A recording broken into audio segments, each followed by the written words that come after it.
প্ৰাকৃতিক পৰিৱেশ বিনষ্ট হৈছে?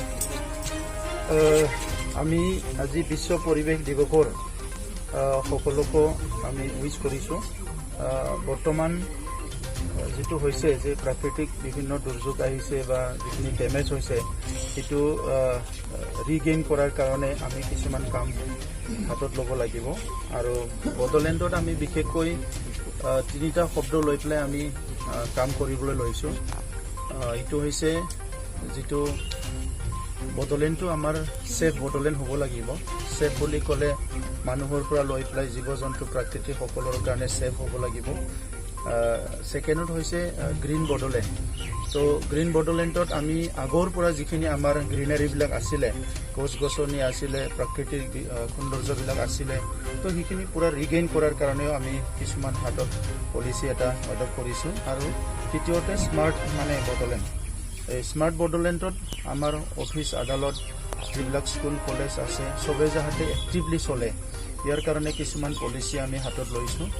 আৰু বৰ্তমানে আমি অলৰেডি আমাৰ 40টা সমষ্টিত 40টা VCDC যিটো আছে সেইটো স্মাৰ্ট VCDC কৰিবলৈ গৈ আছোঁ।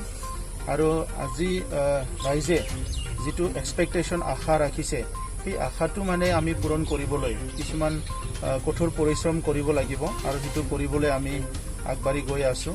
আৰু আজি মই বিশেষকৈ অসমৰ মুখ্যমন্ত্ৰী ডাঙৰীয়াক ধন্যবাদ দিব বিচাৰিছোঁ। দীৰ্ঘদিনৰ পৰা আমাৰ এটা দাবী আছিলে যে বড়োলেণ্ডত ৰাইমানা বুলি এটা ৰিজাৰ্ভ ফৰেষ্ট আছিলে, য'ত 422 স্কুৱেৰ কিলোমিটাৰৰ এটা ফৰেষ্ট আছিলে আৰু সেইটো আজি নেশ্যনেল পাৰ্ক হিচাপে ঘোষণা হ'ব। সেইকাৰণে মই ধন্যবাদ জনাইছোঁ। আৰু অনাগত দিনত আমাৰ প্ৰকৃতিৰ যিটো মাদাৰ আৰ্থ সেইটো বাচাবৰ কাৰণে চবেই আমি কাম কৰিব লাগিব, কাৰণ প্ৰকৃতি থাকিলেহে মানুহ থাকিব।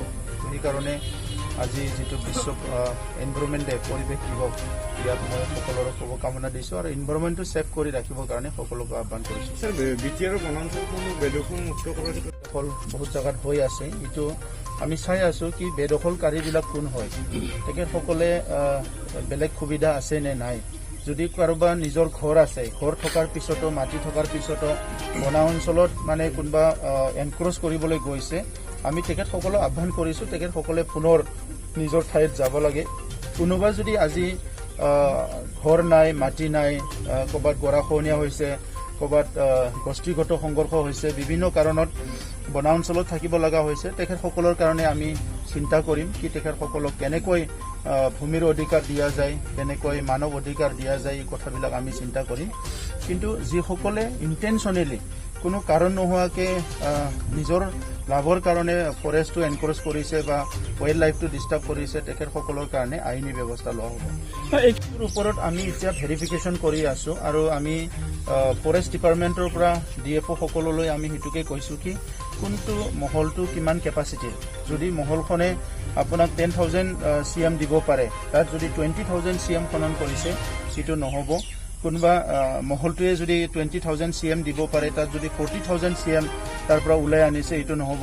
গতিকে মহলটোৰ যিমান কেপাচিটি আছে সেই কেপাচিটি অনুযায়ীহে তাৰ পৰা মিনাৰেলছবিলাক বা শিল বালিবিলাক উঠাব লাগে, তাতকৈ বেছি উঠাব নালাগে। তো সেই কথাটো আমি এতিয়া আলোচনা কৰি আছোঁ আৰু অতি শীঘ্ৰে সেইটো এটা পলিচি হিচাপে আমি ঘোষণা কৰি সেইটো ৰাইজলৈ বিলাই দিম। Thank U.